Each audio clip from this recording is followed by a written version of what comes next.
ഹരേ ഹരേ രാമ രാമ രാമ ഹരേ ഹരേ.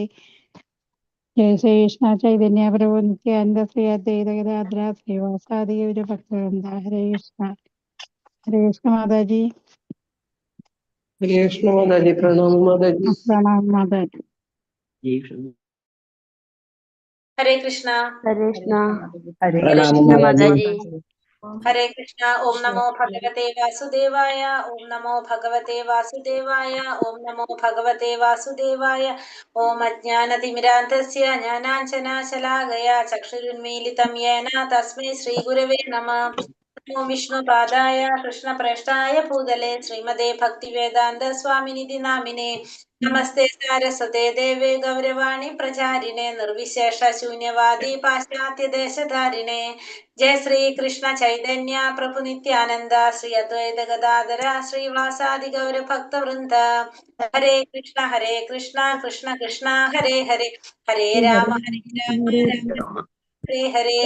हरे कृष्ण। निगमकल्पतरोर्गलितं फलं शुकमुखामृतद्रव संयुतं पिबत भागवतं रसमालयं मुहुरहो रसिका भुवि भावुकाः।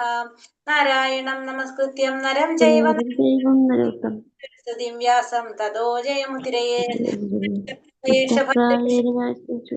सेवया उत्तम श्लोके भक्तिर्भवति नैष्ठिकी। कृष्णाय वासुदेवाय देवकी नन्दनाय च गोविन्दाय नमो नमः। हरे कृष्ण कृष्ण कृष्ण हरे हरे, हरे राम राम राम राम हरे രാഘവേന്ദ്ര ടെമ്പിൾ ന്റെ ഭാഗവതം ക്ലാസ്സിലേക്ക് എല്ലാവർക്കും സ്വാഗതം. ഹരേ കൃഷ്ണ. എല്ലാവർക്കും പ്രണാമം. സൺഡേ ആണെന്ന് വേഗം മനസ്സിലാവും നമുക്ക് അല്ലെ.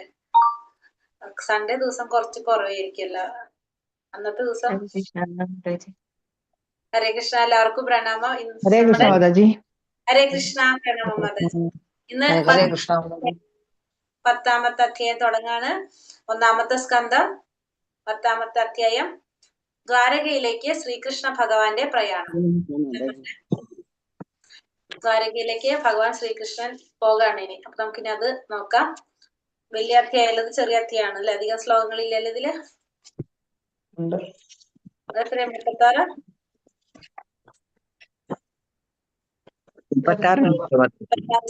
36 ശ്ലോകങ്ങളാണ് ഇതിലുള്ളത് അല്ലെ.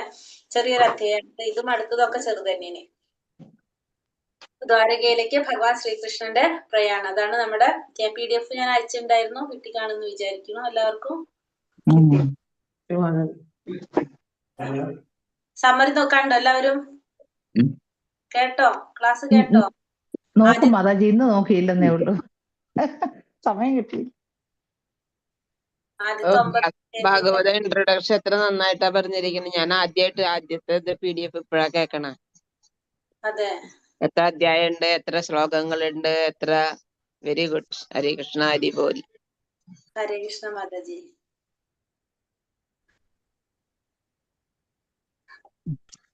കേട്ടോളൂ. ആദ്യത്തെ ഭാഗത്തിൽ കുറച്ച് എനിക്ക് തോന്നുന്നു പറഞ്ഞ പോലെ പറഞ്ഞിട്ടുണ്ട് തോന്നുന്നുണ്ട് നമ്മള്. പിന്നെ 9ാം അധ്യായത്തിന്റെ സെപ്പറേറ്റ് അത് ചെയ്തിട്ടുണ്ട്. ചെയ്യാനായിട്ട് അത് കുറച്ച് പാടാണല്ലോ. എന്നാലും പിന്നെ ഞാൻ ഓർത്ത് കറങ്ങിക്കൊണ്ടിരിക്കുകയാണല്ലോ എന്ന്.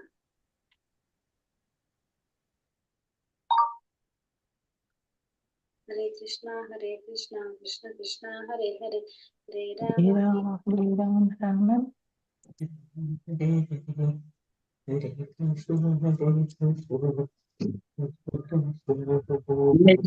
ചേട്ടാ 50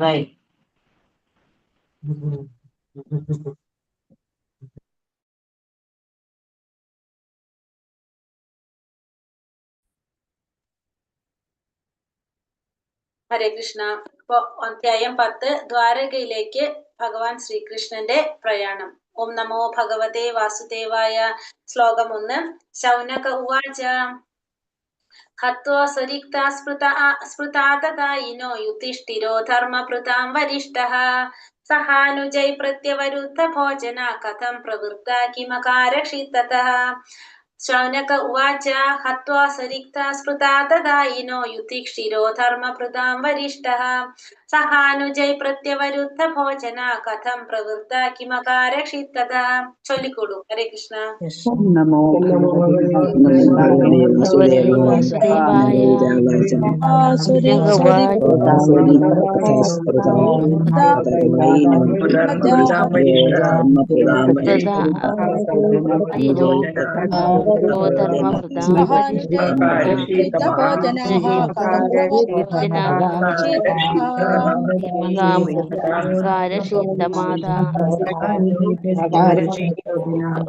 ശൗനകവാച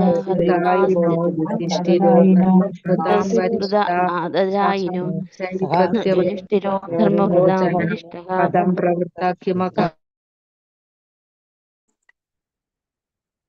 ശൗനക ഉവാച, ശൗനകൻ പറഞ്ഞു, ഹത്വ വധിച്ചതിനു ശേഷം, സ്വരിക്ത നിയമാനുസൃതമായ പാരമ്പര്യാവകാശം, സ്പൃഥ ബലാത്കാരമായി അപഹരിക്കാൻ ആഗ്രഹിച്ച്, ആതതായിന അക്രമി, രാജാവ് യുധിഷ്ഠിരൻ, ധർമ്മഭൃത ധാർമ്മിക തത്വങ്ങൾ കർശനമായി അനുഷ്ഠിക്കുന്നവർ, വരിഷ്ഠ അതിശ്രേഷ്ഠ, സഹാനുജയ് അദ്ദേഹത്തിന്റെ ഇളയ ഭ്രാതാക്കളോടൊപ്പം, പ്രത്യവരുദ്ധ നിയന്ത്രിതമായ ഭോജന അനിവാര്യമായവരുടെ സ്വീകരണം, കഥം അങ്ങനെ, പ്രവൃത്ത വ്യാപൃതനായി, കിം എന്ത്, അകാരഷിത് നിർവഹിച്ചു, തഥ പിന്നെ. വിവർത്തനം ഭാവാർത്ഥം. ശ്രീല പ്രഭുപാദ് കി ജയ്.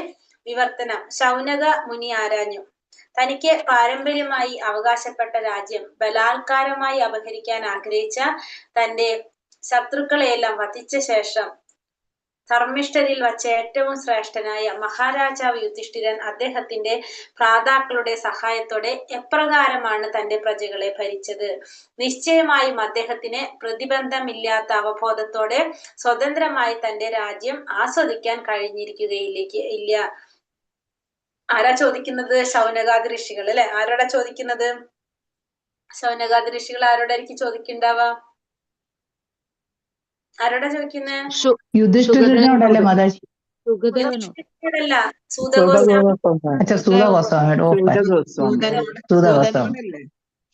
പറഞ്ഞു കൊടുക്കാണ്. ശൗനകാദി ഋഷികളോട് പറഞ്ഞു കൊടുക്കുന്ന കാര്യമാണ് നമ്മൾ ഈ പറയുന്നത്. അതിലിടയ്ക്ക് ഇങ്ങനെ ഓരോരുത്തരുടെ കയറി വരുന്നു എന്ന് മാത്രമേ ഉള്ളൂ. ബേസിക്കലി നടക്കണ ഇപ്പൊ എവിടെയാണ്? യുധിഷ്ഠിര സൂതഗോസ്വാമിയുടെ അടുത്ത് ചോദിക്കുന്നതാണ് ഇതെല്ലാം. അപ്പൊ ശൗനക ഋഷികള് ചോദിക്കാണ്, പാരമ്പര്യമായി അവകാശപ്പെട്ട രാജ്യം ബലാത്കാരമായി അപഹരിക്കാൻ ആഗ്രഹിച്ച തന്റെ ശത്രുക്കളെയെല്ലാം വധിച്ച ശേഷം ധർമ്മിഷ്ഠരിൽ വെച്ച ഏറ്റവും ശ്രേഷ്ഠനായ മഹാരാജാവ് യുധിഷ്ഠിരൻ അദ്ദേഹത്തിന്റെ ഭ്രാതാക്കളുടെ സഹായത്തോടെ, സഹോദരങ്ങളുടെ സഹായത്തോടെ എപ്രകാരമാണ് തന്റെ പ്രജകളെ ഭരിച്ചത് എന്നാണ് ചോദിക്കുന്നത്. പിന്നെന്താ പറഞ്ഞത്? അദ്ദേഹത്തിന് പ്രതിബന്ധമില്ലാത്ത അവബോധത്തോടെ സ്വതന്ത്രമായിട്ട് അത് ആസ്വദിക്കാൻ കഴിഞ്ഞിട്ടുണ്ടാവില്ല എന്ന് ആര് പറയാണ്? ശൗനകാദി ഋഷികള് പറയാണ്. ഭാവാർത്ഥം. ശ്രീല പ്രഭുപാദ് കി ജയ്. മഹാരാജാവ് യുധിഷ്ഠിരൻ ധർമ്മിഷ്ഠരായ എല്ലാ വ്യക്തികളിൽ വച്ച് ഏറ്റവും ഉത്തുംഗനായിരുന്നു. ആകയാൽ രാജ്യഭോഗത്തിനായി തന്റെ വലിയച്ഛന്റെ മക്കളുമായി യുദ്ധം ചെയ്യാൻ അദ്ദേഹത്തിന് ഒരിക്കലും മനസ്സുണ്ടായിരുന്നില്ല.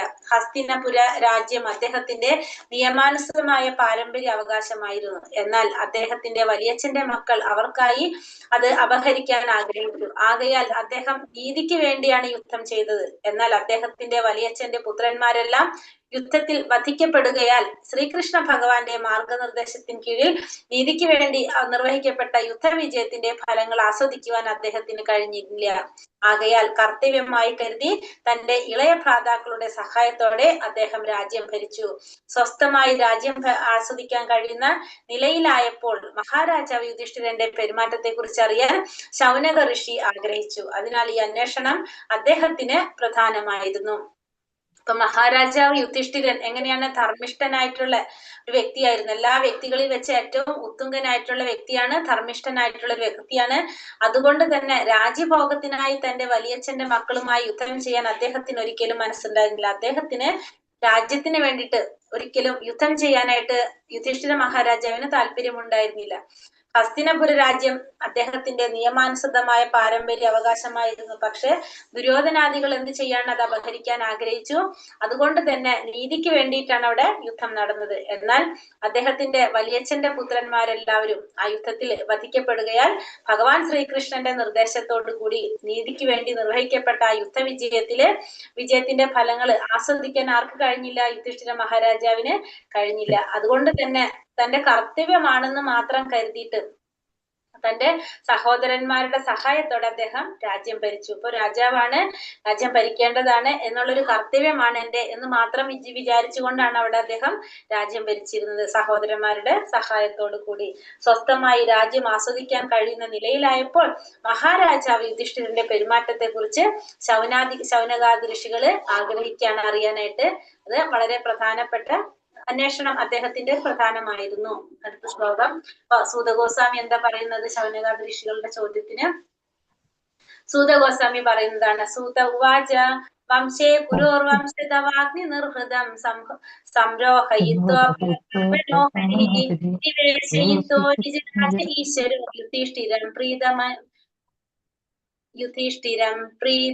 യുധിഷ്ഠിരം പ്രീതമനാ ബഭൂവഃ.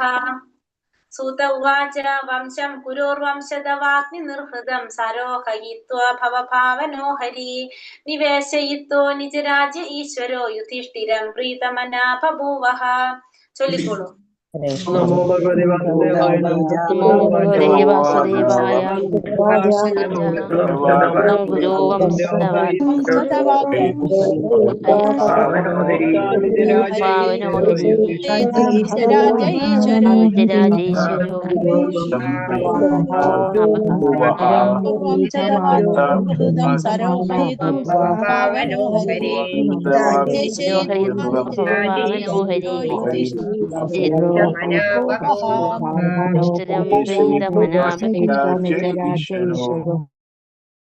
ഹരേ കൃഷ്ണ. സൂത ഉവാച, സൂതഗോസ്വാമി പ്രതിവചിച്ചു. വംശം കുലം, കുരോ രാജാവ്, ഗുരുവിന്റെ വംശദവാഗ്നി മുളങ്കൂട്ടങ്ങളാൽ സംഭവിച്ച കാട്ടുതീ, നിർഹൃതം ക്ഷയിച്ചു, സംരോഹയിത്വ വംശത്തിന്റെ ബീജാങ്കുരം, ഭാവന സൃഷ്ടിയുടെ പരിപാലകൻ ഹരി പരമദിവ്യോത്തമ പുരുഷൻ ശ്രീകൃഷ്ണൻ, നിവേശയിത്വ പുനഃസ്ഥാപിക്കുകയാൽ നിജരാജ്യെ അദ്ദേഹത്തിന്റെ സ്വന്തം രാജ്യത്ത് ഈശ്വര പരമപുരുഷൻ യുധിഷ്ഠിരം മഹാരാജാവ് യുധിഷ്ഠിരനോട് പ്രീതമന അദ്ദേഹം മനസ്സിൽ സംപ്രീതനായി ബഭൂവഹ ആയി തീർന്നു. വിവർത്തനം ഭാവാർത്ഥം ശ്രീല പ്രഭുപാദ് കി ജയ്. സൂതഗോസ്വാമി പ്രതിവചിച്ചു, യുധിഷ്ഠിര മഹാരാജാവിനെ അദ്ദേഹത്തിന്റെ സ്വന്തം രാജ്യത്തിൽ പുനഃസ്ഥാപിക്കുകയും ക്രോധമാകുന്ന മുള്ളം തീയാൽ എരിഞ്ഞൊടുങ്ങിയ കുരുവംശത്തെ പുനരുദ്ധീകരിക്കുകയും ചെയ്ത ശേഷം വിശ്വപരിപാലകനായ പരമദിവ്യോത്തമ പുരുഷൻ ശ്രീകൃഷ്ണ സംപ്രീതനായി തീർന്നു. അപ്പൊ ഭഗവാന്റെ ഇച്ഛയായിരുന്നു എന്ത്? യുധിഷ്ഠിര മഹാരാജാവിനെ രാജാവാക്കണം എന്നുള്ളത് ഭഗവാന്റെ ഇച്ഛയായിരുന്നു. ഭഗവാന്റെ ഇച്ഛയ്ക്ക് വേണ്ടിയിട്ടാണ് ഇത് നടന്നത്, യുദ്ധം നടന്നത്. കാരണം ഭഗവാൻ എന്തെങ്കിലും ഒരു കാര്യം വിചാരിച്ചിട്ടുണ്ടെങ്കിൽ ആർക്കും അതിനെ മാറ്റാൻ നമുക്ക് ആർക്കും സാധിക്കില്ല. അപ്പൊ ഭഗവാന്റെ ഇച്ഛയായിരുന്നു യുദ്ധം നടക്കുക എന്നുള്ളതും യുധിഷ്ഠിര മഹാരാജാവിനെ രാജ്യത്തിന്റെ ഭരണാധികാരം ഏൽപ്പിക്കുക എന്നുള്ളതും ഭഗവാന്റെ ഇച്ഛയായിരുന്നു. അപ്പൊ അതുകൊണ്ട് തന്നെ ഭഗവാൻ സംപ്രീതനായി തീർന്നു. യുധിഷ്ഠിര മഹാരാജാവ് ആ രാജ്യത്തിന്റെ അവകാശം ഏറ്റെടുത്തതോടുകൂടി കുരുവംശത്തെ പുനരുദ്ധീകരിക്കുകയും ചെയ്തപ്പോ, അതായത് നല്ല രീതിയിലുള്ള ഭരണം കാഴ്ചവെക്കുന്നത് ആർക്ക് അറിയാമായിരുന്നു? ഭഗവാൻ അറിയാമായിരുന്നു അല്ലെ, ധർമ്മപുത്രനാണ്. അതുകൊണ്ട് തന്നെ യുധിഷ്ഠിര മഹാരാജാവിന്റെ ഭരണമാണ് ആരും ഇച്ഛിച്ചത്? ഭഗവാനും ആഗ്രഹിച്ചത്. ഭാവാർത്ഥം ശ്രീല പ്രഭുപാദ് കി ജയ്. മുളങ്കൂട്ടങ്ങളുടെ ഉരസലാൽ സംഭവിക്കുന്ന കാട്ടുതീയോട് ഈ ലോകത്തെ സാമ്യപ്പെടുത്തിയിരിക്കുന്നു. ബാഹ്യകാരണം ഇല്ലാതെയുണ്ടാകുന്ന മുളങ്കൂട്ടങ്ങളുടെ അന്യോന്യ ഉരസലിൽ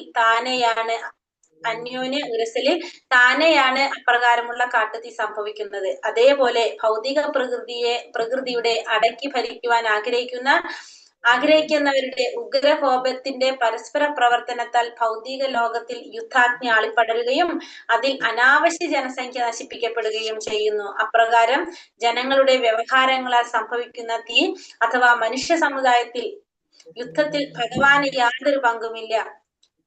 എന്നാൽ അദ്ദേഹം സൃഷ്ടിയെ സംരക്ഷിക്കാൻ ആഗ്രഹിക്കുകയാൽ സാമാന്യ ജനങ്ങൾ ജീവാത്മാക്കളെ ഭഗവത് ധാമത്തിൽ പ്രവേശിക്കാൻ ഉതകുന്ന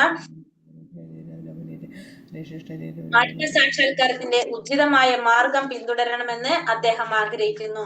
അപ്പൊ മുളങ്കൂട്ടങ്ങളുടെ ഉരസൽ കൊണ്ട് സംഭവിക്കുന്ന കാട്ടുതീയോട് ഈ ലോകത്തെ സാമ്യപ്പെടുത്തിയിരിക്കുന്നു. ഇപ്പൊ എങ്ങനെയാണ് പറഞ്ഞത്? ബാഹ്യ കാരണമില്ലാതെ ഉണ്ടാകുന്ന മുളങ്കൂട്ടങ്ങളുടെ അന്യോന്യ ഉരസലിൽ താനെയാണ് അപ്രകാരമുള്ള കാട്ടുതീ സംഭവിക്കുന്നത്. കാട്ടുതീ ഉണ്ടാകുന്നത് മുളങ്കൂട്ടങ്ങൾ തമ്മിൽ ഉരസും, അതിനൊരു കാരണമില്ല. അതേപോലെ തന്നെ ഭൗതിക പ്രകൃതിയുടെ അടക്കി ഭരിക്കുവാൻ ആഗ്രഹിക്കുന്നവരുടെ ഉഗ്രകോപത്തിന്റെ പരസ്പര പ്രവർത്തനങ്ങൾ ഭൗതിക ലോകത്തിൽ യുക്താഗ്നി ആളിപ്പടരുകയും അതിൽ അനാവശ്യ ജനസംഖ്യ നശിപ്പിക്കപ്പെടുകയും ചെയ്യുന്നു. ഈ ഭൗതിക പ്രകൃതി അടക്കി ഭരിക്കാൻ ആഗ്രഹിക്കുന്നവരുടെ ഉഗ്രകോപത്തിന്റെ ഫലമായിട്ട് എന്താണ് അവിടെ യുദ്ധാഗ്നി ആളിപ്പടരും. സ്വാഭാവികമായിട്ടും എന്താണ്? അനാവശ്യമായിട്ടുള്ള ജനസംഖ്യ നശിപ്പിക്കപ്പെടും. അപ്രകാരം ജനങ്ങളുടെ വ്യവഹാരങ്ങളാൽ സംഭവിക്കുന്ന തീ അഥവാ മനുഷ്യ സമൂഹത്തിൽ യുദ്ധത്തിൽ ഭഗവാന് യാതൊരു പങ്കുമില്ല. അപ്പൊ ഇത് ജനങ്ങളുടെ വ്യവഹാരങ്ങളാൽ സംഭവിക്കുന്നതാണ്.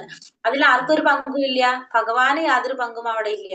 എന്നാൽ അദ്ദേഹം സൃഷ്ടിയെ സംരക്ഷിക്കാൻ ആഗ്രഹിക്കിയാൽ സാമാന്യ ജനങ്ങൾ ജീവാത്മാക്കളെ ഭഗവത് ധാമത്തിലേക്ക് പ്രവേശിക്കാൻ ഉതകുന്ന ആത്മസാക്ഷാത്കാരത്തിന്റെ ഉചിത മാർഗം പിന്തുടരണമെന്ന് അദ്ദേഹം ആഗ്രഹിക്കുന്നു. പക്ഷെ എന്നിരുന്നാലും അദ്ദേഹം എന്താണ്? അദ്ദേഹം സൃഷ്ടിയെ സംരക്ഷിക്കാൻ ആഗ്രഹിക്കുന്നത് കൊണ്ട് തന്നെ സാധാരണ ജനങ്ങൾ എല്ലാവരും എന്ത് ചെയ്യണം? ആത്മസാക്ഷാത്കാരത്തിന്റെ ഉചിത മാർഗം പിന്തുടരണം. ഭഗവത് ധാമത്തിലേക്ക് പ്രവേശിക്കാൻ വേണ്ടിയിട്ട്, തിരിച്ച് ഭഗവാന്റെ ലോകത്തിലേക്ക് പോകാനായിട്ട് ആത്മസാക്ഷാത്കാരത്തിന്റെ ഉചിതമായ മാർഗം പിന്തുടരണമെന്ന് ആരാഗ്രഹിച്ചു? ഭഗവാൻ ആഗ്രഹിക്കുന്നു. യാതന അനുഭവിക്കുന്ന മനുഷ്യർ മാതാജി ആരോ മ്യൂട്ട് ചെയ്യാത്തോണ്ടൊരു ഒരു ശബ്ദം ഇങ്ങനെ കേട്ടോണ്ടിരിക്കുകയാണ്. ഹരേ കൃഷ്ണ. യാതന അനുഭവിക്കുന്ന മനുഷ്യർ തന്റെ അടുത്ത് സ്വഭവനത്തിലേക്ക് മടങ്ങി ചെല്ലണമെന്നും അപ്രകാരം ത്രിവിധ ഭൗതിക യാതനകൾക്ക് അറുതി വരുത്തണമെന്നും അദ്ദേഹം ആഗ്രഹിക്കുന്നു. അപ്പൊ യാതന അനുഭവിക്കുന്ന മനുഷ്യർ തന്റെ അടുത്തേക്ക് സ്വഭവനത്തിലേക്ക് മടങ്ങി ചെല്ലണം, അപ്രകാരം ത്രിവിധ യാതനകൾക്ക് അറുതി വരുത്തണമെന്നും അദ്ദേഹം ആഗ്രഹിക്കുന്നു. സൃഷ്ടിയുടെ സമ്പൂർണ്ണ ആസൂത്രണവും ആ വിധത്തിലാണ് നിർവഹിക്കപ്പെട്ടിരിക്കുന്നത്. സ്വന്തം സുബോധത്തിലേക്ക് തിരിച്ചു വന്ന് ഭഗവത് ധാമത്തിലേക്ക് തിരികെ പോകാത്തൊരുവൻ ഈ ഭൗതിക ലോകത്തിൽ ഭഗവാന്റെ മായാശക്തിയാൽ ഏൽപ്പിക്കപ്പെടുന്ന യാതനകൾ അനുഭവിക്കുന്നു. ആകയാൽ അദ്ദേഹത്തിന്റെ ആധികാരിക പ്രതിനിധി ലോകം ഭരിക്കണമെന്ന് ഭഗവാൻ ആഗ്രഹിക്കുന്നു. ഇത്തരത്തിലുള്ള ഭരണം സുസ്ഥാപിക്കാനും അദ്ദേഹത്തിന്റെ പദ്ധതിയുമായി ബന്ധം പോലും ഇല്ലാത്ത അനാവശ്യ ജനങ്ങളെ വധിക്കാനുമാണ് ഭഗവാൻ കൃഷ്ണൻ അവതരിച്ചത്. അനഭിമതരല്ലാത്തവരെ ലോകത്തിൽ നിന്നും ഇല്ലാതാക്കാനും തന്റെ ഭക്തന്റെ കീഴിൽ സമാധാനപൂർണമായ രാജ്യം കെട്ടിപ്പടുക്കാനുമുള്ള ഭഗവാന്റെ പദ്ധതി അനുസരിച്ചാണ് കുരുക്ഷേത്ര യുദ്ധം നടന്നത്. ആകയാൽ മഹാരാജാവ് യുധിഷ്ഠിരൻ സിംഹാസന ആരോഹണം ചെയ്തപ്പോഴും കുരുവംശത്തിന്റെ ബീജാങ്കുരമായ പരീക്ഷിത് മഹാരാജാവ് രക്ഷിക്കപ്പെട്ടപ്പോഴും ഭഗവാൻ പൂർണ്ണ സംതൃപ്തനായി. അപ്പൊ ഇവിടെ ഭഗവാന്റെ ആഗ്രഹ പ്രകാരമാണ്. ഭഗവാന്റെ ആഗ്രഹം എന്താണെന്ന് പറഞ്ഞു? ജീവാത്മാക്കള് ആത്മസാക്ഷാത്കാരത്തിന്റെ പാത തിരിച്ചറിഞ്ഞ് ഭഗവത് ധാമത്തിലേക്ക് മടങ്ങി ചെല്ലുക എന്നുള്ളതാണ് ആരാഗ്രഹിക്കുന്നത്? ഭഗവാൻ ആഗ്രഹിക്കുന്നത്. യാതന അനുഭവിക്കുന്ന മനുഷ്യർ തന്റെ അടുത്ത് സ്വഭവനത്തിലേക്ക് മടങ്ങി ചെല്ലണമെന്നും അപ്രകാരം ത്രിവിധ ക്ലേശങ്ങൾ ഭൗതിക യാതനകൾക്ക് അറുതി വരുത്തണമെന്നും അദ്ദേഹം ആഗ്രഹിക്കുന്നു. അപ്പൊ ഭഗവാൻ ആഗ്രഹിക്കുന്നത് എല്ലാവരും, ഈ ഭൗതിക ലോകത്തിലുള്ള എല്ലാ ജീവാത്മാക്കളും തന്റെ സ്വഭാവനത്തിലേക്ക്, സ്വന്തം ഭവനത്തിലേക്ക് മടങ്ങി ചെല്ലണം എന്നാണ് ഭഗവാൻ ആഗ്രഹിക്കുന്നത്. അങ്ങനെ ഈ ത്രിവിധ ക്ലേശങ്ങൾ, ഈ ഭൗതിക ലോകത്തിൽ അനുഭവിക്കുന്ന ത്രിവിധ ക്ലേശങ്ങളിൽ നിന്ന് അറുതി വരുത്തണമെന്നും ആരാഗ്രഹിക്കാണ്? ഭഗവാൻ ആഗ്രഹിക്കാണ്.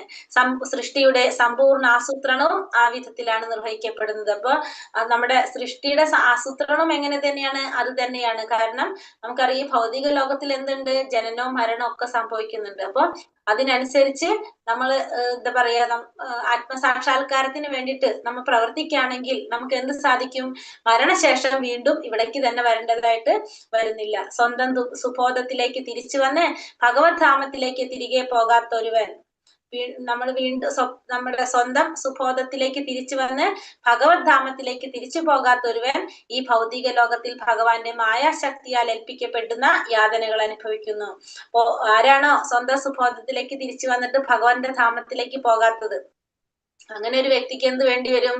ഈ ഭൗതിക ലോകത്തിലെ ഭഗവാന്റെ മായാശക്തി ഏൽപ്പിക്കുന്ന തരത്തിലുള്ള യാതനകള് അനുഭവിക്കേണ്ടതായിട്ട് വരും. ആകയാൽ അദ്ദേഹത്തിന്റെ ആധികാരിക പ്രതിനിധി ലോകം ഭരിക്കണമെന്ന് ഭഗവാൻ ആഗ്രഹിക്കുന്നു. അപ്പൊ അതുകൊണ്ടാണ് അദ്ദേഹം എന്താഗ്രഹിച്ചത്?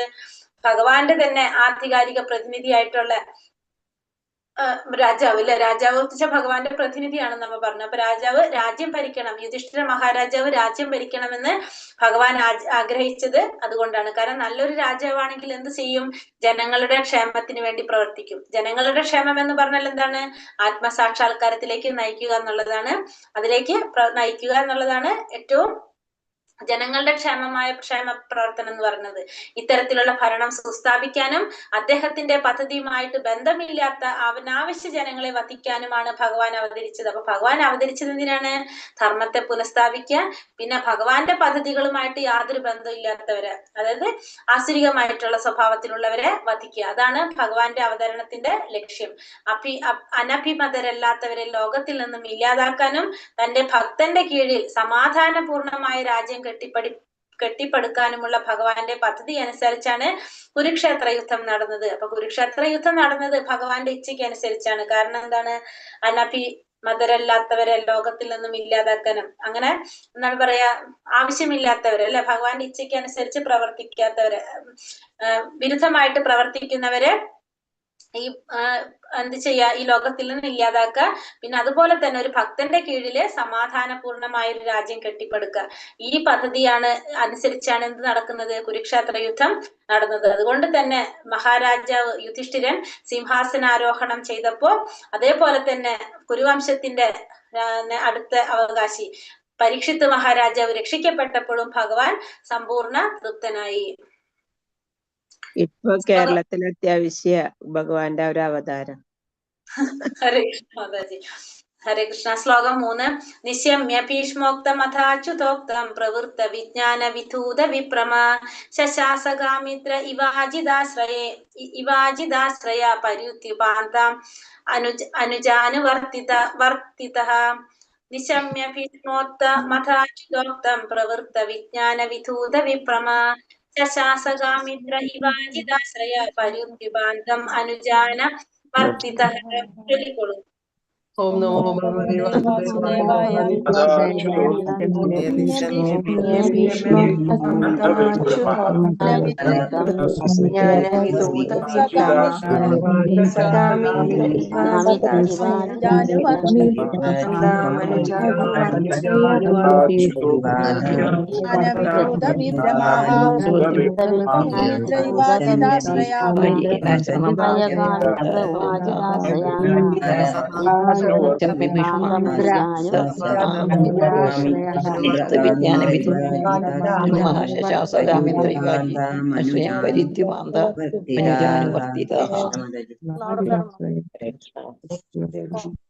ഹരേ കൃഷ്ണ.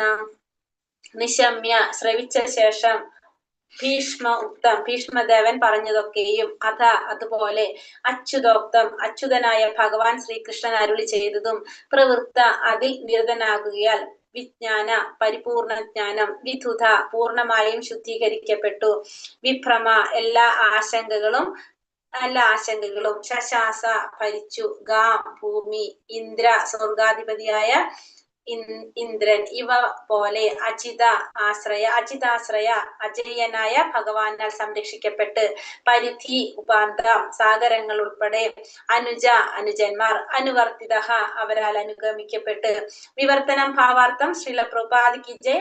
ഭീഷ്മദേവന്റെയും അച്യുതി സംഭവിക്കാത്ത ശ്രീകൃഷ്ണ ഭഗവാന്റെയും വാക്കുകളാൽ പ്രബുദ്ധനായ മഹാരാജാവ് യുധിഷ്ഠിരൻ പരിപൂർണ ജ്ഞാനത്തെ സംബന്ധിച്ച വിഷയങ്ങളിൽ സ്വയം നിരതനായി. കാരണം അദ്ദേഹത്തിന്റെ സർവ്വ ആശങ്കകളും ദൂരീകരിക്കപ്പെട്ടിരുന്നു. അങ്ങനെ അദ്ദേഹം തന്റെ സഹോദരരാൽ അനുഗമിക്കപ്പെട്ട് ഭൂമിയും സമുദ്രവും എല്ലാം ഭരിച്ചു. അപ്പൊ ഭഗവാൻ ശ്രീകൃഷ്ണന്റെ വാക്കുകളെ പ്രബുദ്ധനായിട്ടുള്ള മഹാരാജാവ് യുധിഷ്ഠിരൻ പിന്നെന്താണ് പറഞ്ഞത്? ഭീഷ്മദേവന്റെ ഉപദേശങ്ങളും പരിപൂർണ ജ്ഞാനത്തെ സംബന്ധിച്ച വിഷയങ്ങളിൽ സ്വയം നിരതനായി. അപ്പൊ ഭഗവാന്റെ ഭീഷ്മദേവന്റെ വാക്കുകളാൽ പൂർണ്ണജ്ഞാനം ആർക്ക് നേടാൻ സാധിച്ചു? മഹാരാജാവ് യുധിഷ്ഠിരന് മാർഗനിർദ്ദേശം കിട്ടി രാജ്യഭരണത്തെ സംബന്ധിച്ച്. അതുകൊണ്ട് തന്നെ അദ്ദേഹം സർവ്വ ആശങ്കകളും അദ്ദേഹത്തിന്റെ ദൂരീകരിക്കപ്പെടുകയും അങ്ങനെ അദ്ദേഹത്തിന് സഹോദരന്മാരുടെ സഹായത്തോടെ ഭൂമിയും സമുദ്രവും എല്ലാം ഭരിക്കാനായിട്ട് അദ്ദേഹത്തിന് സാധിച്ചു. ഭാവാർത്ഥം ശ്രീല പ്രഭുപാദിക്ക് ജയ്. മഹാരാജാവ് യുധിഷ്ഠിരൻ ഭൂമിയും സാഗരങ്ങളും ഒക്കെ ഭരിക്കുന്ന ആ കാലഘട്ടത്തിലും ആധുനിക ഇംഗ്ലീഷ് നിയമമായ അഗ്രജത്വം അഥവാ ആദി ശിശു സ്വത്തിനവകാശിയാകുന്ന നിയമം പ്രചാരത്തിലുണ്ടായിരുന്നു. ആ കാലത്തിൽ, അതായത് ഇപ്പോൾ ന്യൂഡൽഹിയുടെ ഭാഗമായ ഹസ്തിനപുരത്തിന്റെ രാജാവായിരുന്നു സാഗരങ്ങൾ ഉൾപ്പെടെയുള്ള ലോകത്തിന്റെ ചക്രവർത്തി മഹാരാജാവ് യുധിഷ്ഠിരന്റെ പൗത്രനായ മഹാരാജാവ് പരീക്ഷിത്തിന്റെ കാലം വരെ ഇത് തുടർന്നു. മഹാരാജാവ് യുധിഷ്ഠിരന്റെ അനുജന്മാർ അദ്ദേഹത്തിന്റെ മന്ത്രിമാരും രാജ്യത്തിലെ സേനാധിപന്മാരുമായി വർത്തിച്ചിരുന്നു. പരിപൂർണ ധർമ്മിഷ്ഠരായ രാജാവിന്റെ ഭ്രാതാക്കൾ തമ്മിൽ പൂർണ്ണ സഹകരണം ഉണ്ടാവുമായിരുന്നു. ഭൂമി ഭരിക്കാൻ നിയുക്തനായ ശ്രീകൃഷ്ണ ഭഗവാന്റെ പ്രതിനിധിയായ മഹാരാജാവ് യുധിഷ്ഠിരൻ സ്വർഗലോകങ്ങളുടെ പ്രാതിനിധ്യം വഹിക്കുന്ന ഇന്ദ്രദേവനോട് സാമ്യപ്പെടുത്താവുന്ന തരത്തിൽ ഒരു ഉത്തമ രാജാവായിരുന്നു. ഇന്ദ്രൻ, ചന്ദ്രൻ, സൂര്യൻ, വരുണൻ, വായു എന്നീ ദേവന്മാരൊക്കെയും പ്രപഞ്ചത്തിലെ വിവിധ ഗ്രഹങ്ങളുടെ പ്രാതിനിധ്യം വഹിക്കുന്ന രാജാക്കന്മാരാകുന്നു. അതുപോലെ മഹാരാജാവ് യുധിഷ്ഠിരനും ഭൂമിയുടെ പ്രാതിനിധ്യം വഹിക്കുന്ന രാജാവെന്ന നിലയിൽ അവരിൽ ഒരാളായിരുന്നു. ആധുനിക ജനാധിപത്യത്തിലെ പൊതുവെയുള്ള പ്രക്ഷുബ്ധനല്ലാത്ത രാഷ്ട്രീയ നേതാവായിരുന്നില്ല യുധിഷ്ഠിര മഹാരാജാവ്. മഹാരാജാവ് യുധിഷ്ഠിരൻ ഭീഷ്മദേവനാലും അച്യുതനായ ശ്രീകൃഷ്ണ ഭഗവാനാലും ഉപദേശിക്കപ്പെട്ടു. മഹാരാജാവ് യുധിഷ്ഠിരൻ ഭൂമിയും സാഗരങ്ങളൊക്കെ ഭരിക്കുന്ന ആ കാലഘട്ടത്തില് എന്തുണ്ടായിരുന്നു? അഗ്രജത്വം, അതായത് ആദ്യത്തെ ശിശു അവകാശിയാകുന്ന നിയമം പ്രചാരത്തിൽ ഉണ്ടായിരുന്ന ഒരു സമയം അതായിരുന്നത്. ആ കാലത്തില് നമ്മുടെ ഇന്നത്തെ ന്യൂഡൽഹിയുടെ ഭാഗമായിട്ടുള്ള ഹസ്തിനപുരത്തിന്റെ രാജാവായിരുന്ന ആര്? യുധിഷ്ഠിര മഹാരാജാവ്. അപ്പൊ സാഗരങ്ങൾ ഉൾപ്പെടെയുള്ള ലോകത്തിന്റെ ചക്രവർത്തിയായിരുന്നു ആര്? രാജാവ് യുധിഷ്ഠിരൻ. യുധിഷ്ഠിരന്റെ പൗത്രനായിട്ടുള്ള മഹാരാജാവ് പരീക്ഷത്തിന്റെ കാലം വരെ ഇത് തുടർന്നു പോയിരുന്നു. മഹാരാജാവ് യുധിഷ്ഠിരൻ തന്റെ അനുജന്മാരുടെ സഹായത്തോടെ, അനുജന്മാര് മന്ത്രിമാരും രാജ്യത്തിലെ സേനാധിപന്മാരുമായിട്ടാണ് വർത്തിച്ചിരുന്നത്. അവരുടെ സഹായത്തോടെ രാജ്യഭരണം നടത്താനായിട്ട് അദ്ദേഹത്തിന് സാധിച്ചു. മാത്രമല്ല ധർമ്മിഷ്ഠരായ രാജാവിന്റെ ഭ്രാതാക്കളിൽ തമ്മിൽ പരിപൂർണ സഹകരണവും ഉണ്ടായിരുന്നു. ഭൂമി ഭരിക്കാൻ നിയുക്തനായ ശ്രീകൃഷ്ണ ഭഗവാന്റെ പ്രതിനിധിയായ മഹാരാജാവ് യുധിഷ്ഠിരൻ സ്വർഗലോകങ്ങളുടെ പ്രാതിനിധ്യം വഹിക്കുന്ന ഇന്ദ്രദേവനോട് സാമ്യപ്പെടുത്താവുന്ന തരത്തിൽ ഒരു ഉത്തമ രാജാവായിരുന്നു. അപ്പോ യുധിഷ്ഠിര മഹാരാജാവ് ഭഗവാൻ ശ്രീകൃഷ്ണന്റെ പ്രതിനിധിയായിട്ടാണ് പറയുന്നത്. കാരണം അത്രയും ശ്രേഷ്ഠനായ ധർമ്മിഷ്ഠനായ ഒരു രാജാവായിരുന്നു യുധിഷ്ഠിര മഹാരാജാവ്. മാത്രമല്ല ഇന്ദ്രനോടാണ് താരതമ്യപ്പെടുത്തിയിരിക്കുന്നത്. ഇന്ദ്രനോട് സാമ്യപ്പെടുത്താവുന്ന തരത്തില് ഒരു ഉത്തമ രാജാവായിരുന്നു മഹാരാജാവ് യുധിഷ്ഠിരൻ. ഇന്ദ്രൻ, ചന്ദ്രൻ, വരുണൻ, സൂര്യൻ, വായു ഇതൊക്കെ ദേവന്മാരെല്ലാവരും പ്രപഞ്ചത്തിലെ വിവിധ ഗ്രഹങ്ങളുടെ പ്രാതിനിധ്യം വഹിക്കുന്ന രാജാക്കന്മാരാണ് ഇവരൊക്കെ. അതേപോലെ മഹാരാജാവ് യുധിഷ്ഠിരനും ഭൂമിയുടെ പ്രാതിനിധ്യം വഹിക്കുന്ന രാജാവ് എന്ന നിലയിൽ അവരിൽ ഒരാളായിരുന്നു. അപ്പൊ മറ്റ് ഗ്രഹങ്ങളിലെ പോലെ തന്നെ ഭൂമിയുടെ പ്രാതിനിധ്യം വഹിക്കുന്ന രാജാവായിരുന്നു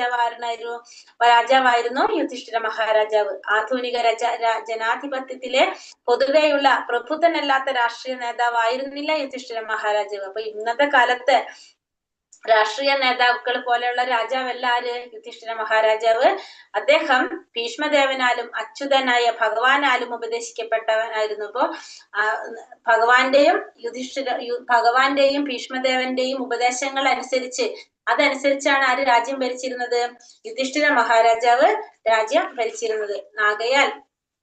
ആകയാൽ അദ്ദേഹത്തിന് സകലതിനെയും സംബന്ധിച്ചുള്ള പക്വമായ പൂർണ്ണജ്ഞാനം ഉണ്ടായിരുന്നു. അപ്പൊ അതുകൊണ്ട് തന്നെ അദ്ദേഹത്തിന് സകല കാര്യങ്ങളെയും സംബന്ധിച്ച് പക്വമായിട്ടുള്ള ഒരു പരിപൂർണ ജ്ഞാനം യുധിഷ്ഠിര മഹാരാജാവിനുണ്ടായിരുന്നു. രാജാവിന്റെ യാതൊരു അധികാരവും ഇല്ലാത്തതിനാൽ ഇന്നത്തെ തിരഞ്ഞെടുത്ത നിർവാഹക തലവന്മാർ വെറും പാവയെ പോലെയാകുന്നു. ഒരു പക്ഷെ യുധിഷ്ഠിരനെ പോലെ പ്രബുദ്ധതയുള്ള വ്യക്തിയാണെങ്കിൽ പോലും ഭരണഘടനാപരമായ തന്റെ സ്ഥാനത്തിനാൽ സതുദ്ദേശത്തോടു കൂടി സ്വേച്ഛാനുസരണം യാതൊന്നും തന്നെ ചെയ്യാൻ അയാൾക്ക് നിർവാഹമില്ല. ആകയാൽ ഭൂമിയിൽ നിരവധി രാജ്യങ്ങൾ ആശയപരമായി വ്യത്യാസങ്ങളാലോ മറ്റു സ്വാർത്ഥ താല്പര്യങ്ങളാലോ കലഹിക്കുന്നു. എന്നാൽ യുധിഷ്ഠിരനെ പോലുള്ള രാജാവിന് അദ്ദേഹത്തിൻ്റെതായ സ്വന്തം ആശയ സംഹിതകളൊന്നുമില്ല. അദ്ദേഹത്തിന് ഒരിക്കലും തെറ്റുപറ്റാത്ത ഭഗവാന്റെ നിർദ്ദേശങ്ങളും ഭഗവാന്റെ പ്രതിനിധിയും ആധികാരിക കാര്യകർത്താവുമായ ഭീഷ്മദേവന്റെ ഉപദേശങ്ങളും അനുവർത്തിക്കുക മാത്രമേ വേണ്ടൂ. യാതൊരു സ്വാർത്ഥ താല്പര്യവും സ്വയംകൃത ആശയ സംഹിതയും കൂടാതെ ഭഗവാനെയും ശ്രേഷ്ഠ പ്രാമാണികരെയും അനുഗമിക്കണമെന്ന് ശാസ്ത്രങ്ങളിൽ നിഷ്കർഷിച്ചിരിക്കുന്നു. ആകയാലാണ് മഹാരാജാവ് യുധിഷ്ഠിരന് സമുദ്രങ്ങൾ ഉൾപ്പെടെയുള്ള ഈ ലോകം മുഴുവൻ ഭരിക്കാൻ സാധ്യമായത്. കാരണം തത്വങ്ങൾ അബദ്ധരഹിതവും സർവലൗകികമായി എവർക്കും ബാധകവുമായിരുന്നു. ഇവിടെ എന്താ പറഞ്ഞത്, രാജാവ് യാതൊരു അധികാരമില്ലാത്തതിനാൽ ഇത്തരം തിരഞ്ഞെടുക്കപ്പെട്ട ഭരണനിർവാഹ തലവന്മാർ വെറും പാവകളെ പോലെയാകുന്നു. അപ്പൊ ഇന്നത്തെ കാലത്ത് എങ്ങനെയാണ്? രാജാവിന് യാതൊരു അധികാരവും ഇല്ല, വെറുതെ ഒരു പാവയെ പോലെയാണ്. തിരഞ്ഞെടുക്കുന്നവര് ഭരണകർത്താക്കള് ഒരു പാവയെ പോലെയാണ്. പക്ഷെ യുധിഷ്ഠിരനെ പോലെ പ്രബുദ്ധതയുള്ള വ്യക്തിയാണെങ്കിൽ പോലും, നല്ല കാര്യങ്ങൾ ചെയ്യാനായിട്ട് പ്രാപ്തിയുള്ള ഒരു വ്യക്തിയാണെങ്കിൽ പോലും ഘടനാപരമായ തന്റെ സ്ഥാനത്തിനാൽ സതുദ്ദേശത്തോടു കൂടി സ്വേച്ഛാനുസരണം യാതൊന്നും തന്നെ ചെയ്യാൻ ആൾക്കാർക്ക് നിർവാഹം ഉണ്ടാവില്ല. അപ്പൊ സ്വന്തം അനുസരിച്ച് ഒന്നും ചെയ്യാനായിട്ട് ആ വ്യക്തിക്ക് സാധിക്കണമെന്നില്ല ഇന്നത്തെ ഒരു കാലത്ത്. ഉദ്ദേശത്തോടുകൂടി സ്വേച്ഛാനുസരണം യാതൊന്നും ചെയ്യാൻ ആൾക്ക് നിർവാഹം ഉണ്ടാകില്ല. ആകയാൽ ഭൂമിയിൽ നിരവധി രാജ്യങ്ങൾ ആശയപരമായ വ്യത്യാസങ്ങളാലോ മറ്റു സ്വാർത്ഥ താല്പര്യങ്ങളാലോ കലഹിക്കുന്നു. അപ്പൊ അതുകൊണ്ട് തന്നെ പല രാജ്യങ്ങളും തമ്മിൽ എന്താ നടക്കുന്നത്? കലഹങ്ങളും സ്വാർത്ഥ താല്പര്യങ്ങളാലും വ്യത്യസ്തപരമായിട്ടുള്ള ആശയങ്ങൾ കൊണ്ടും കലഹങ്ങൾ നടക്കുന്നു. എന്നാൽ യുധിഷ്ഠിരനെ പോലുള്ള രാജാവിന് അദ്ദേഹത്തിൻ്റെതായ സ്വന്തം ആശയ സംഹിതകളൊന്നുമില്ല. പക്ഷെ യുധിഷ്ഠിരനെ പോലുള്ള രാജാവിന് എങ്ങനെയാണ്? അദ്ദേഹത്തിൻ്റെതായിട്ടുള്ള യാതൊരുവിധ ആശയങ്ങളോ താല്പര്യങ്ങളോ ഒന്നുമില്ല. കാരണം അദ്ദേഹം എങ്ങനെയാണ്? ഒരിക്കലും തെറ്റുപറ്റാത്ത ഭഗവാന്റെ നിർദ്ദേശങ്ങളും ഭഗവാന്റെ പ്രതിനിധിയായിട്ടുള്ള ആധികാരിക കാര്യകർത്താവുമായിട്ടുള്ള ഭീഷ്മദേവന്റെ ഉപദേശങ്ങളും അനുവർത്തിക്കുക മാത്രമേ വേണ്ടൂ. കാരണം ഭീഷ്മദേവന്റെ ഉപദേശപ്രകാരം പിന്നെ അച്യുതനിലെ തെറ്റുപറ്റാത്ത ആ ഭഗവാന്റെ നിർദ്ദേശങ്ങളും അനുസരിച്ച് പ്രവർത്തിക്കുക മാത്രമേ ആർക്ക് വേണ്ടൂ? പ്രിയ മഹാരാജാവ് യുധിഷ്ഠിരന് വേണ്ടൂ. യാതൊരു സ്വാർത്ഥ താല്പര്യവും സ്വയംകൃത ആശയ സംഹിതയും കൂടാതെ ഭഗവാനെയും ശ്രേഷ്ഠരായ പ്രാമാണികരെയും അനുഗമിക്കണമെന്ന് ശാസ്ത്രങ്ങളിൽ നിഷ്കർഷിച്ചിരിക്കുന്നു. അപ്പൊ ശാസ്ത്രപ്രകാരം എങ്ങനെയാണ്? യാതൊരു വിധത്തിലുള്ള സ്വാർത്ഥ താല്പര്യങ്ങളില്ലാതെ സ്വയംകൃതമായിട്ടുള്ള ആശയ സംഹിത കൂടാതെ നമ്മുടേതായ രീതിയിൽ ആശയങ്ങൾ ഉണ്ടാക്കാതെ ഭഗവാന്റെ ശ്രേഷ്ഠ പ്രാമാണികന്മാര് അവരെ അനുഗമിക്കണം എന്നാണ് നമ്മുടെ ശാസ്ത്രങ്ങളിൽ നിർദ്ദേശിച്ചിരിക്കുന്നത്. അതേപോലെ അതുകൊണ്ട് മഹാരാജാവ് യുധിഷ്ഠിരന് സമുദ്രങ്ങൾ ഉൾപ്പെടെ ഈ ലോകം മുഴുവൻ ഭരിക്കാൻ സാധ്യമായത്. അപ്പൊ അതുകൊണ്ടാണ് മഹാരാജാവ് യുധിഷ്ഠിരന് എന്ത് സാധിച്ചത്? സമുദ്രങ്ങൾ ഉൾപ്പെടെയുള്ള ഈ ലോകം മുഴുവനും ഭരിക്കാൻ അദ്ദേഹത്തിന് സാധ്യമായത്. കാരണം തത്വങ്ങൾ അബദ്ധരഹിതവും സർവലൗകികമായി ഏവർക്കും ബാധകമായിരുന്നു. അബദ്ധങ്ങൾ ഇല്ലാത്തതായിരുന്നു, സർവലൗകികമായി എല്ലാവർക്കും ബാധകവുമായിരുന്നു എല്ലാ വിധത്തിലുള്ള തത്വങ്ങളും. ഒരിക്കലും തെറ്റ് സംഭവിക്കാത്ത അധികാരിയെ അനുവർത്തിക്കാൻ സാധ്യമെങ്കിൽ മാത്രമേ ഏകലോക സാമ്രാജ്യം എന്ന ആശയം സഫലമാകുകയുള്ളൂ. അപ്പോ ഏകലോക സാമ്രാജ്യം അത് ആരുടെ സമയത്തായിരുന്നു? യുധിഷ്ഠിര മഹാരാജാവിന്റെ സമയത്ത്. എല്ലാതും എങ്ങനെയാണ്? എല്ലാ ലോകവും ഒരൊറ്റ ഭരണത്തിന്റെ കീഴിൽ വരെ. അത് ആരുടെ സമയത്ത് നടപ്പിലാക്കാൻ സാധിച്ചു? യുധിഷ്ഠിര മഹാരാജാവിന്റെ അത് സാധിച്ചു. എന്തുകൊണ്ടാണ് അത് സാധിച്ചത്? ഒരിക്കലും തെറ്റ് സംഭവിക്കാത്ത അധികാരിയെ അനുവർത്തിക്കാൻ സാധിക്കുമെങ്കിൽ മാത്രം. അപ്പൊ ഒരിക്കലും തെറ്റ് പറ്റാത്ത ഒരു അധികാരിയായിരുന്നു യുധിഷ്ഠിര മഹാരാജാവ്. കാരണം മാർഗനിർദ്ദേശം എവിടെ നിന്നാണ്? ഭഗവാനിൽ നിന്നും ഭീഷ്മരുടെയും മാർഗനിർദ്ദേശ പ്രകാരമാണ് ഭരണം നടത്തിയത്. അതുകൊണ്ട് തന്നെ ഏകലോക സാമ്രാജ്യം സ്ഥാപിക്കാൻ ആർക്ക് സാധിച്ചു? യുധിഷ്ഠിര മഹാരാജാവിന് സാധിച്ചു. അപൂർണനായ ഒരു വ്യക്തിക്ക് ഏവർക്കും സ്വീകാര്യമായ ഒരു ആശയ സംഹിത നിർമ്മിക്കുവാൻ കഴിയില്ല. അപ്പൊ പൂർണ്ണനായ ഒരു വ്യക്തിക്ക് മാത്രമേ എന്ത് സാധിക്കുള്ളൂ? എല്ലാവർക്കും സ്വീകാര്യമായ ഒരു ആശയ സംഹിത നിർമ്മിക്കാൻ സാധിക്കുള്ളൂ. അപൂർണനായ ഒരു വ്യക്തിക്ക് ഒരിക്കലും സാധ്യമല്ല. പരിപൂർണനും ച്യുതി സംഭവിക്കാത്തവനുമായവന് മാത്രമേ എല്ലായിടത്തും പ്രായോഗക്ഷമമായതും ലോകത്തിലെ സർവമാന ജനങ്ങൾക്കും അനുവർത്തിക്കാൻ കഴിയുന്നതുമായ ഒരു പദ്ധതി ആവിഷ്കരിക്കാൻ സാധ്യമാകുകയുള്ളൂ. ഭരിക്കുന്നത് നിർവ്യക്തിക ഭരണകൂടമല്ല, ഒരു വ്യക്തിയാണ്. ആ വ്യക്തി കുറ്റമറ്റവനെങ്കിൽ ഭരണകൂടം കുറ്റമറ്റതാകുന്നു. വ്യക്തി വിഡ്ഢിയാണെങ്കിൽ ഭരണകൂടവും വിഡ്ഢികളുടെ സ്വർഗമാകുന്നു. പ്രകൃതി നിയമമാണത്. ഇപ്പൊ ലോകത്തിലെ സർവമാന ജനങ്ങൾക്കും അനുവർത്തിക്കാൻ കഴിയുന്ന ഒരു പദ്ധതി ആവിഷ്കരിക്കാൻ സാധിക്കുന്നത് എങ്ങനെയുള്ളവർക്കാണ്? ചുതി സംഭവിക്കാത്തവന്റെ ഒരു നിർദ്ദേശപ്രകാരം. അപ്പൊ ഭരിക്കുന്നത് നിർവ്യക്തികമായിട്ടുള്ള ഭരണകൂടമല്ല. ഒരു വ്യക്തിയാണ് എന്ത് ചെയ്യുന്നത്? രാജ്യം ഭരിക്കുന്നത്. ആ വ്യക്തി കുറ്റമില്ലാത്തവനാണെങ്കിൽ സ്വാഭാവികമായിട്ടും ആ ഭരണകൂടം എങ്ങനെയായിരിക്കും? കുറ്റമറ്റതായിരിക്കും. വ്യക്തിയാണെങ്കിലോ ആ ഭരണകൂടവും വിഡ്ഢികളുടെ സ്വർഗമാകും. അത് പ്രകൃതി നിയമമാണത്. അപൂർണരായ രാജാക്കന്മാർ അഥവാ ഭരണ നിർവഹണ തലവന്മാരെ കുറിച്ച് നിരവധി കഥകളുണ്ട്. അപ്പൊ അങ്ങനെ അപൂർണരായിട്ടുള്ള രാജാക്കന്മാര്, ഭരണ തലവന്മാരെ കുറിച്ച് കുറെ കഥകളുണ്ട്. ആകയാൽ ഭരണത്തലവൻ നിശ്ചയമായും മഹാരാജാവ് യുധിഷ്ഠിരനെ പോലെ ശിക്ഷണം സിദ്ധിച്ചവനായിരിക്കണം. അപ്പൊ അതുകൊണ്ട് തന്നെ ഏതൊരു ഭരണം നടത്തുന്ന ഒരു വ്യക്തിയും തലപ്പത്തിരിക്കുന്ന ഒരു വ്യക്തി എങ്ങനെയായിരിക്കണം? മഹാരാജാവ് യുധിഷ്ഠിരനെ പോലെ ശിക്ഷണം സിദ്ധിച്ചവനായിരിക്കണം. മാത്രവുമല്ല അദ്ദേഹത്തിന് ലോകം മുഴുവൻ ഭരിക്കാനുള്ള പൂർണ്ണ ഏകാധിപത്യ അധികാരവും ഉണ്ടായിരിക്കണം. അതായത് ലോകം മുഴുവൻ ഭരിക്കാനുള്ള ഏകാധിപത്യ അധികാരം ആർക്കുണ്ടായിരിക്കണം? ആ രാജാവിനുണ്ടായിരിക്കണം. മഹാരാജാവ് യുധിഷ്ഠിരനെ പോലുള്ള ഉത്തമ രാജാവിന്റെ കീഴിൽ മാത്രമേ ഏക ലോക സാമ്രാജ്യം എന്ന സങ്കല്പം സാക്ഷാത്കരിക്കപ്പെടുകയുള്ളൂ. അതേപോലെ ഒരു ഉത്തമരായിട്ടുള്ള രാജാവിന്റെ കീഴില്, മഹാരാജാവ് യുധിഷ്ഠിരനെ പോലുള്ള ഒരു രാജാവിന്റെ കീഴിൽ മാത്രമേ ഏക ലോക സാമ്രാജ്യം എന്ന സങ്കല്പം സാക്ഷാത്കരിക്കപ്പെടുകയുള്ളൂ. മഹാരാജാവ് യുധിഷ്ഠിരനെ പോലുള്ള രാജാക്കന്മാർ ലോകം ഭരിക്കാനുണ്ടായിരുന്നതിനാൽ ആ കാലഘട്ടത്തിൽ ലോകം സന്തുഷ്ടമായിരുന്നു. അപ്പോ ആ സമയത്ത് രാജ്യം എങ്ങനെയായിരുന്നു? സന്തുഷ്ടമായിരുന്നു രാജ്യം. കാരണം വെച്ചിട്ടുണ്ടെങ്കിൽ മഹാരാജാവ് യുധിഷ്ഠിരനെ പോലുള്ള ഒരു രാജാവ് ആണ് ലോകം ഭരിക്കുന്നത്. അതുകൊണ്ട് തന്നെ ആ ലോകം സന്തുഷ്ടമായിരുന്നു, ജനങ്ങൾ സന്തുഷ്ടരായിരുന്നു, സമൃദ്ധിയും ഐശ്വര്യം നിറഞ്ഞതായിരുന്നു അന്നത്തെ യുധിഷ്ഠിര മഹാരാജാവിന്റെ കാലഘട്ടത്തില്. ഹരേ കൃഷ്ണ. വഞ്ചാകൽപത രൂപേശ കൃപാ സിന്ധോഭ്യവച പതിതാനാം പാവനേഭ്യോ വൈഷ്ണവേഭ്യോ നമോ നമ. അനന്ത കോടി വൈഷ്ണവൃന്ദി കി ജയ്. ശ്രീല പ്രഭുപാദ് കി ജയ്. ഗുരുദേവ് കി ജയ്. നിതായ് ഗുരുപ്രമാനന്ദേ. ഹരി ഹരി ബോൽ. ഹരേ കൃഷ്ണ. ഹരേ കൃഷ്ണ. എല്ലാവർക്കും നന്ദി. ഹരേ കൃഷ്ണ. ഹരേ കൃഷ്ണ.